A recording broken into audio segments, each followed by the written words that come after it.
Hinduism ज्यादातर religions की तरह एक सिंगल यूनिफाइड बिलीफ सिस्टम नहीं है। ये तो ऐसे समझो जैसे बिलीफ्स, प्रैक्टिसेस और फिलॉसफीज का एक सुंदर टैपेस्ट्री हो। हजारों सालों से ये इवॉल्व होता रहा है, अलग अलग थॉट्स और ट्रेडिशंस को एक साथ जोड़कर। किसी एक फाउंडर या प्रॉफिट पे फोकस करने की बजाय हिंदुइज्म अपना विजडम स्क्रिप्चर्स के एक वास्ट कलेक्शन से लेता है, जिसमें वेदास, उपनिषद्स और भगवद गीता शामिल है। हिंदुइज्म इंडियन सबकॉन्टिनेंट, उसकी हिस्ट्री और उसके लोगों के साथ गहरी तरह से जुड़ा हुआ है। ये दुनिया का सबसे पुराना लिविंग रिलीजन है, जिसके रूट्स 4000 साल से भी ज्यादा पुराने हैं। आज भी ये एंशिएंट फेथ दुनिया भर में 1 बिलियन से ज्यादा लोगों की जिंदगी को शेप देता है। हिंदुइज्म की कहानी समय के साथ शुरू होती है एंशिएंट इंडस वैली सिविलाइजेशन में। ये सोफिस्टिकेटेड अर्बन कल्चर आज के इंडिया और पाकिस्तान में इंडस रिवर के किनारे करीब 3000 बीसीई में फ्लरिश हुआ था। मोहेंजोदारो और हड़प्पा जैसी जगहों पर एक्सकवेशन से रिचुअल बाथ्स के एविडेंस मिलते हैं, जो शायद आज हिंदूज के सेक्रेट क्लेंजिंग रिचुअल्स के पूर्वाज रहे होंगे। छोटी टेराकोटा फिगरीन्स में योगिक पोस्चर्स में बैठे हुए फिगर्स दिखाए गए हैं, जो अर्ली मेडिटेटिव प्रैक्टिसेस की तरफ इशारा करते हैं। स्वास्तिका जैसे सिंबल्स का प्रचलन, जो ऑस्पिशियसनेस और गुड फॉर्चून को रिप्रेजेंट करते हैं, ये बताता है कि एक नेसेंट स्पिरिचुअल सिस्टम था जो बाद में हिंदुइज्म में बदल गया। हालांकि इंडो स्क्रिप्ट अभी तक समझा नहीं जा सका है, जिसके कारण उनके रिलीजियस बिलीफ्स पर एक रहस्य बना हुआ है। ये टैंटलाइजिंग ग्लिम्पसेस इस एंशिएंट फेथ के ओरिजिन्स के बारे में वैल्यूएबल क्लूज देते हैं। करीब 1500 बीसीई में इंडस वैली सिविलाइजेशन के डिक्लाइन के बाद हिंदुइज्म के इतिहास में एक नया चैप्टर शुरू हुआ। नोमैडिक इंडो एरियन ट्राइब्स की लहीरें इंडियन सबकॉन्टिनेंट में आईं और अपने साथ अपने अलग बिलीफ्स और प्रैक्टिसेस लेकर आए। धीरे धीरे ये एग्जिस्टिंग इंडिजिनस ट्रेडिशंस के साथ मिल गए, जिससे आज हम जिसे हिंदुइज्म कहते हैं उसका फाउंडेशन बना। वैदिक पीरियड, जिसका नाम सेक्रेड टेक्स्ट्स वेदास के नाम पर पड़ा, इस एवोल्यूशन में एक इंपॉर्टेंट एरा है।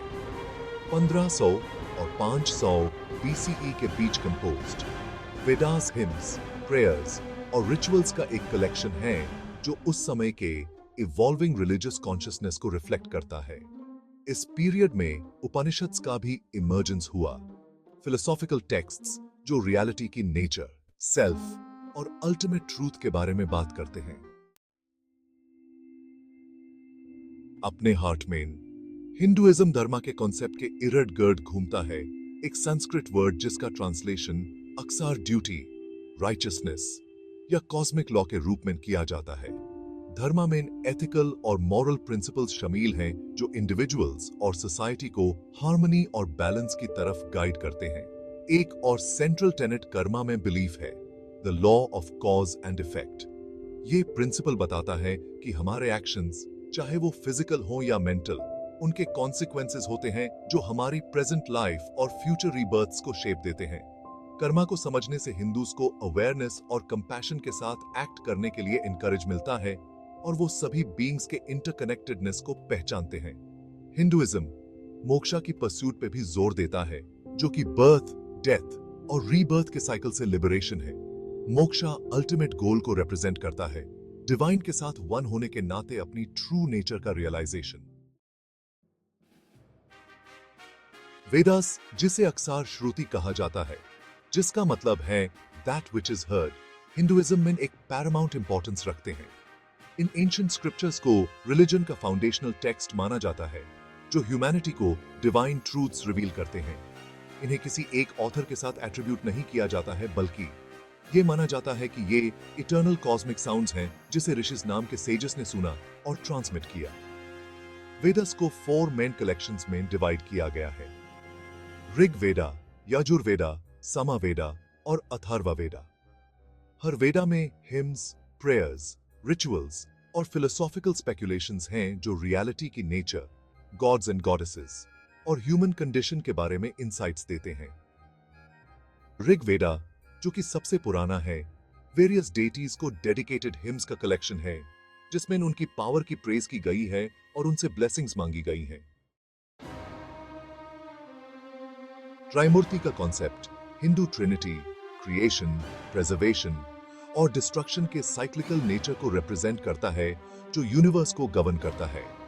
ब्रह्मा, द क्रिएटर, को अक्सर 4 हेड्स के साथ डिपिक्ट किया जाता है, जो उनके ऑल एनकम्पसिंग नॉलेज और 4 वेदस को सिंबलाइज करते हैं। विष्णु, द प्रिजर्वर, को 4 आर्म्स के साथ डिपिक्ट किया जाता है, जिसमें वो एक कोंच शेल, एक डिस्कस, एक लोटस फ्लावर और एक मां से होल्ड किए हुए हैं। इनमें से हर सिंबल उनकी डिवाइन पावर के एक अलग एस्पेक्ट और यूनिवर्स के प्रोटेक्टर के रूप में उनके रोल को रिप्रेजेंट करता है। ऐसा माना जाता है कि विष्णु जब भी धर्मा को खतरा होता है तो बैलेंस रिस्टोर करने के लिए वेरियस फॉर्म्स में इनकार्नेट होते हैं, जिसे एवटार्स कहा जाता है। शिवा, द डिस्ट्रॉयर, को अक्सर एक योगी के रूप में डिपिक्ट किया जाता है, जो डीप मेडिटेशन में है। उनके सर पर एक क्रेसेंट मून है और उनके गेल में एक वेनमस सर्पेंट कॉइल्ड है। हिंदुइज्म के लिए संसारा का कॉन्सेप्ट सेंट्रल है, जो कि बर्थ, डेथ और रीबर्थ का साइकिल है। सोल के इस कंटिन्यूअस जर्नी को पनिशमेंट नहीं बल्कि ग्रोथ और एवोल्यूशन के लिए एक अपॉर्चुनिटी के रूप में देखा जाता है। हिंदूज का मानना है कि सोल या आत्मन इटर्नल है और हर लाइफ टाइम में डिफरेंट फिजिकल फॉर्म्स लेती है ताकि वो लर्न और इवॉल्व कर सके। कर्मा का कॉन्सेप्ट संसारा के साथ इंट्रिकेटली लिंक्ड है। कर्मा, जिसका लिटरल मीनिंग एक्शन है, the law of cause and effect को रेफर करता है, जो हमारी लाइव्स को गवर्न करता है। कर्मा की वर्किंग्स को समझकर हिंदूज एथिकली और कंपैशनेटली जीने की कोशिश करते हैं। हिंदुइज्म सिर्फ टेंपल्स और स्क्रिप्चर्स तक ही लिमिटेड नहीं है, ये डेली लाइफ के हर एस्पेक्ट में परमेट करता है। एक इंसान जब जगता है से लेकर जब तक वो सोने नहीं जाता, वेरियस रिचुअल्स और प्रैक्टिसेस स्पिरिचुअलिटी को उसकी एग्जिस्टेंस के फैब्रिक में वीव करते हैं। दिन की शुरुआत अक्सर एक प्रेयर या सुन को पानी ऑफर करने के सिंपल एक्ट से होती है, जो नेचुरल वर्ल्ड में डिवाइन प्रेजेंस को एक्नॉलेज करता है। घरों में अक्सर एक डेजिग्नेटेड प्रेयर रूम या ऑल्टर होता है, जहां फैमिली मेंबर्स डेली वर्शिप के लिए इकट्ठा होते हैं। डीटीज को फ्लावर्स, इंसेंस और फूड का ऑफरिंग्स दिया जाता है, जिससे ग्रैटिट्यूड एक्सप्रेस किया जाता है और उनसे ब्लेसिंग्स मांगी जाती हैं। फेस्टिवल्स हिंदू लाइफ में एक इंपॉर्टेंट रोल प्ले करते हैं, जो हिंदू मिथोलॉजी में इंपॉर्टेंट इवेंट्स को मार्क करते हैं या चेंजिंग सीजन्स को सेलिब्रेट करते हैं। हिंदुइज्म के कॉमनली नोन एस्पेक्ट्स के अलावा फैसिनेटिंग और लेसर नोन फैसेट्स भी हैं, जो इस एंशिएंट ट्रेडिशन में डेप्थ और इंट्रीग ऐड करते हैं। फॉर इंस्टेंस, जैसे कि हिंदुइज्म को अक्सर वेजिटेरियनिज्म के साथ एसोसिएट किया जाता है, लेकिन सभी हिंदूज के लिए एक सिंगल डाइटरी प्रिस्क्रिप्शन नहीं है। Dietary choices regional customs, family traditions और पर्सनल बिलीफ्स के आधार पर वरी करते हैं। एक और इंट्रीगिंग एस्पेक्ट गुरु का कॉन्सेप्ट है, एक स्पिरिचुअल टीचर जो इंडिविजुअल्स को उनके स्पिरिचुअल पाथ पर गाइड करने में एक वाइटल रोल प्ले करता है। हिंदुइज्म पिलग्रिमेज की इंपॉर्टेंस को भी रिकॉग्नाइज करता है, जो स्पिरिचुअल प्यूरिफिकेशन और रिन्यूअल के लिए सेक्रेड साइट्स की जर्नीज हैं। हिस्ट्री में कई चैलेंजेस फेस करने के बावजूद हिंदुइज्म ने रिमार्केबल रेजिलियंस और अडेप्टेबिलिटी दिखाई है। ये आज भी मॉडर्न वर्ल्ड में थ्राइव कर रहा है और आर्ट, म्यूजिक, डांस और इंडियन कल्चर के वेरियस एस्पेक्ट्स को इन्फ्लुएंस कर रहा है। दुनिया भर में हिंदूज के डायस्पोरा ने वर्ल्ड वाइड टेंपल्स और कल्चरल सेंटर्स एस्टैब्लिश किए हैं, जिससे ये ट्रूली ग्लोबल रिलीजन बन गया है।